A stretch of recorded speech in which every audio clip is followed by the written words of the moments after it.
Yeah, last but not least, this Matej is showing you some progress with this global illumination engine 3D Paint.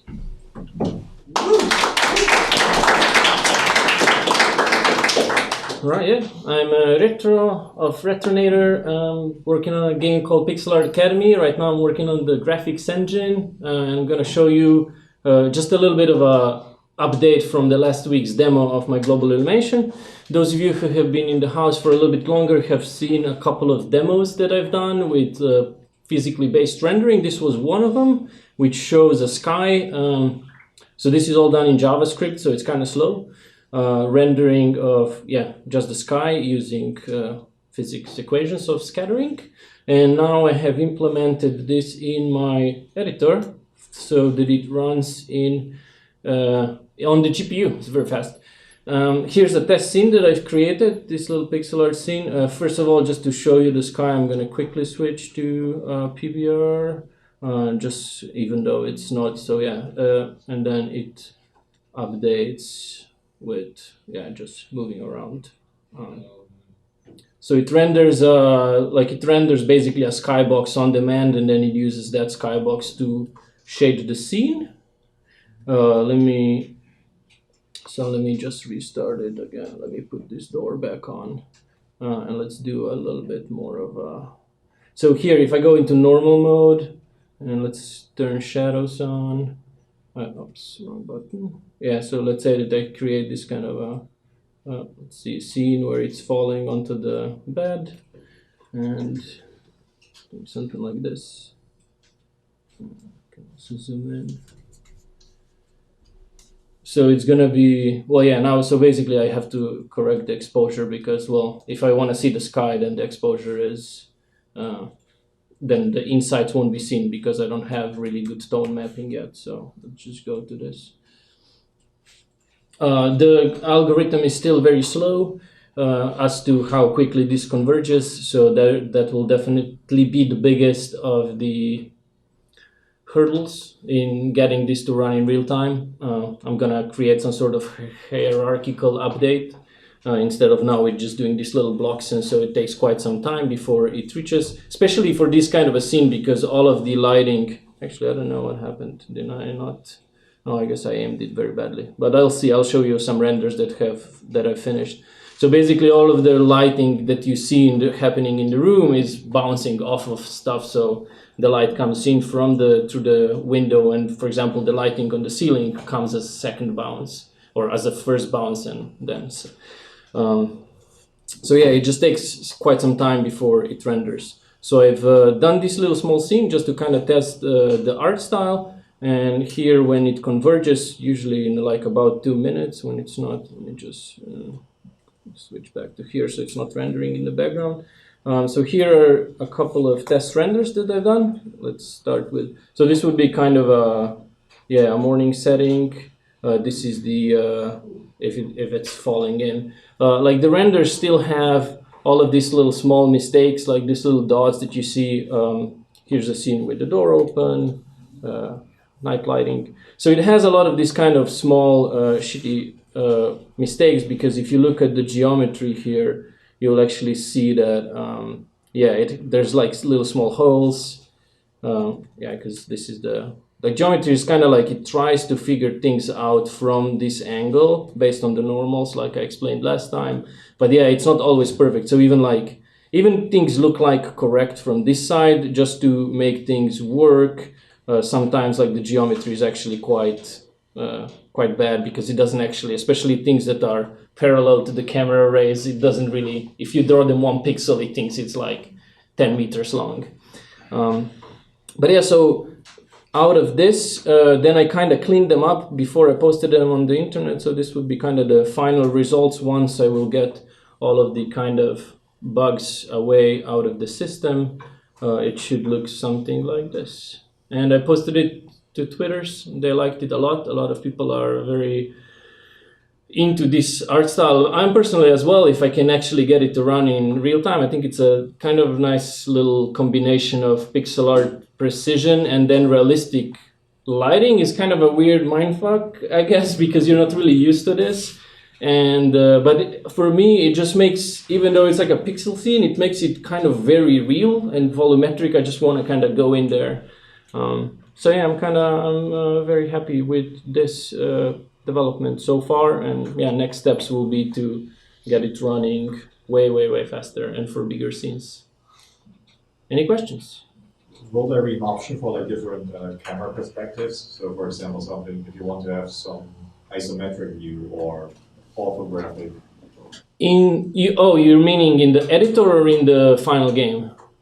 In the editor. I mean. Yes, editor has different scenes. For example, here you have different camera angles, so so you can basically set things up if you don't have picture plane distance, because if the plane distance is basically in infinity, then you get parallel. I can show you here. I have a couple of. Oh yeah, this is also a demo scene that I've done. I think in this one I have a couple of camera set. Yeah, so for example, this one is set to isometric because the picture plane distance is, yeah, so it just completely parallel rays, whereas the perspective one would be like this. And then, yeah, this is isometric. You can even switch between them. It's kind of wonky. But yeah, so yes. Technically, I also have this matrix down here where you can even more skew things. Well, it's still linear skewing. It's just not proper axonometric, so I can do funny things like cabinet projection, but I haven't finished implementing this yet correctly. So yeah, right now it's just an identity matrix. I don't have support for skewing things in different ways. Yes? Where did in your bedroom scene, where did the walls that would be blocking the view come from in 3D? If that makes sense. Like the two walls that you can't see. Yes. Yeah. How are they inferred? Yes, very good question. They're not inferred. That could be possible. I'm gonna have, so let me first answer this question. So they come from, so here you see the room. If I turn on the view, this one is view source image. So this, you see what I've actually painted. Mm-hmm. So this is the room, the bed, table, and there's one layer here called, actually, where is it? Should be somewhere. Oh yeah, sorry, these are objects, and then I have multiple layers, that's why I didn't. So you have the front layer, so the front walls and the back walls. And you can see that their normals are different because these ones are. Right. So yeah, you just, if you draw them as part of the same object in multiple layers, it will try to infer the edges. It's not really good. These orange lines are where it determines that edges have happened. I don't have it the best turned on right now. But yeah, so if it's in multiple layers like here, it will just consider that, okay, so yeah, this edge here, even though it's in different layers, matches this edge here, and it will know that, okay, these two things are matching in space. And then for how would it infer it automatically, I do plan to have that for a second version of I call these solvers, how to go from a 2D image to a 3D model. So this one I call a Polyhedron Solver because it only deals with flat surfaces. So it assumes every surface is a flat thing. That's how it can infer and then complete edges because every two planes are gonna intersect in a line. But then there's gonna be a second solver, which is gonna be the organic solver, where the normals are not going to assume flat planes, but turning of the shape. So it's going to try to create smooth. And for that one, I'm almost certainly going to have that you will only draw the front shape, and then the back shape will be implied as a kind of a mirrored surface. There's been a bunch of tools like this done.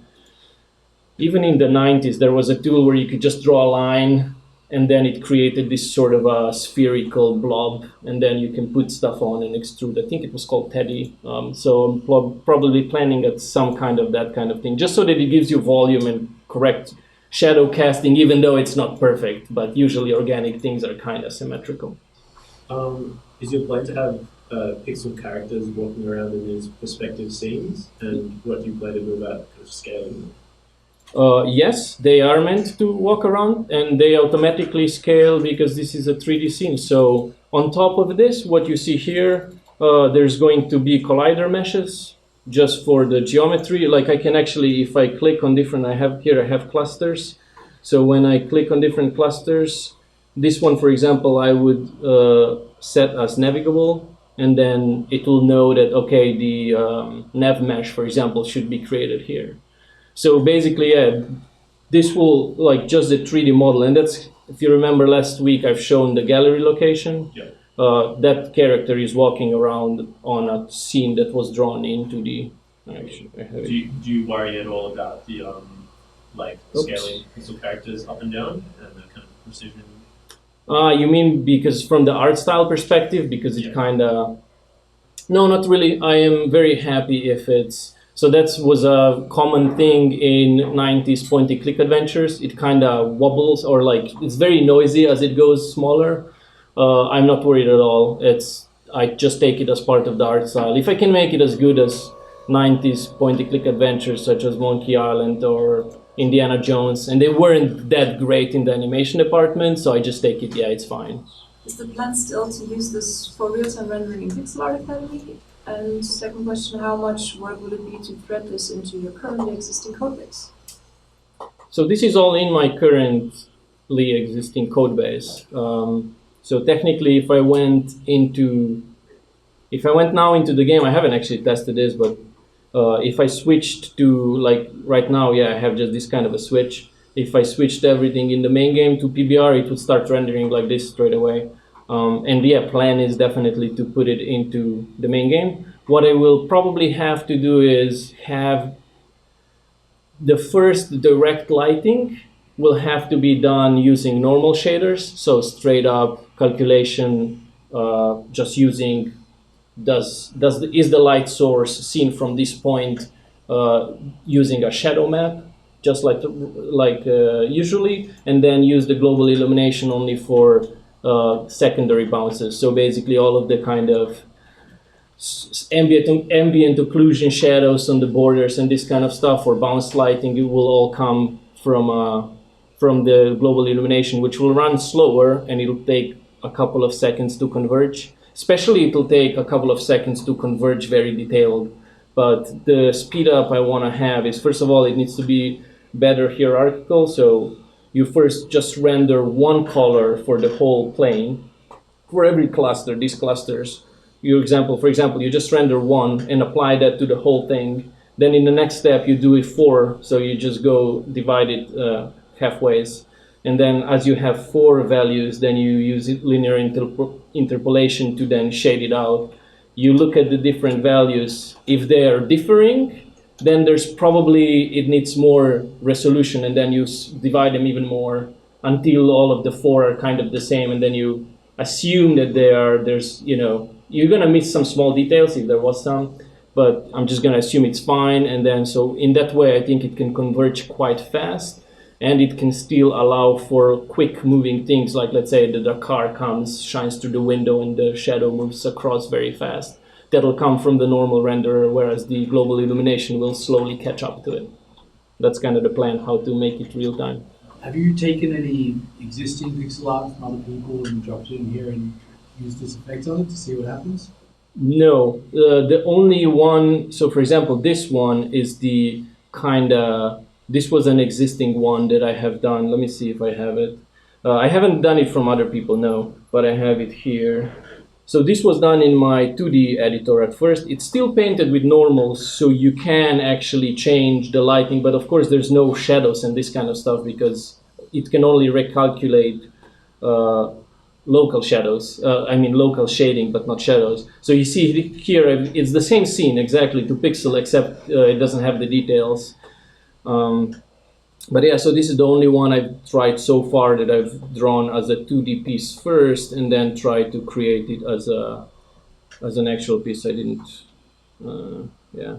But for this one in particular, I wasn't very happy with the results. It doesn't actually, I don't know, it doesn't work that well actually. But I think right now I also have my shading weird. But yeah, it just wasn't. I was like, when I tried this one, I wasn't really happy. I was like, maybe this whole thing won't work. And then only after I've done it on the room, it was like, okay, there are some ways that I can see this working. So when you were converting the 2D drawn image into this, did you just have to trace over it in your editor, or were you able to? Right now, yes, because I don't have support for cross, but technically it's using exactly the same format, so I should be able to have just, right now I only have import of the 3D format, because they are a little bit different, but technically, yeah, there would be no problem to just, especially from the other editor, which already has support for normals. To import an actual piece that somebody else has drawn as a normal 2D stuff, you would import it in, and then you would just have to go into normal mode and paint all the normals, and hope to God that the 3D model isn't completely horrible, which it will be, so I would not recommend that. Yes? You mentioned just wanting to step into that world. Is VR at all a part of your plan? Yes. That is my one big wish, especially as I delve more into VR, is how could you create a pixel art aesthetic in a 3D world? So far, it's very obvious that games like The Last Night will be able to pull that off. I don't know if The Last Night probably won't be going after that, but with the same approach, which their approach is to have 3D geometry and then pixel art texture. So basically, if I turn this off like this, it's actual 3D geometry, but you can see that the texture here, for example, of this image is still like a pixel art one. So that's most of the current people that try to go 3D with it and use dynamic shading for a little bit more depth have done it. I am trying to think of, is there a way how to preserve this pixelization effect? I have no idea. I haven't tested. I want to try it. I am assuming that it would have to be kind of locked in screen space so that when you look around, it feels smooth like this. Because if you look around in pixelization space and it repixels everything, then you see how everything is like moving. And I'm pretty sure in VR this would feel horrible. Again, I do not know, I assume. So this all needs to be tested and then seen, is there a possibility for something like this? Return to Obradin? Anyway, Obradin had very similar issues because he did dithering patterns on 3D geometry, and he did a lot of experimentation of how to map dithering patterns onto it so that when you look around, it's not jiggling all the time. He has a really good thread on TigSource about that. Yes? Could you not use this to generate a voxel? You mean in the other? You mean these two voxel or from voxel going into this? These two voxel.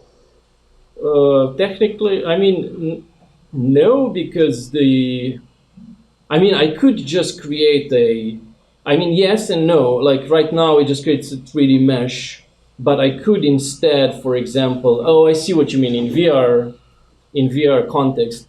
Yes, you could technically just use this whole thing and then just go from this point, every pixel transform it into a voxel in correct depth space. So it could kind of look Minecraft-ish, but I don't think that's what I'm after, because it might be very, especially because everything with depth gets bigger. So you can see here that if I actually go into this, like you can see how, well, I'm not sure if you can see, but especially on the ground, you can see how every strip is bigger, because from the camera standpoint, these are the same width pixels, but in global space, they are bigger and bigger. So it would just create a very weird scene, I think. But for static camera, I think it's possible. I think I could pull something off that actually is pixelated. And for moving cameras, I have no idea. Thank you very much. Thank you.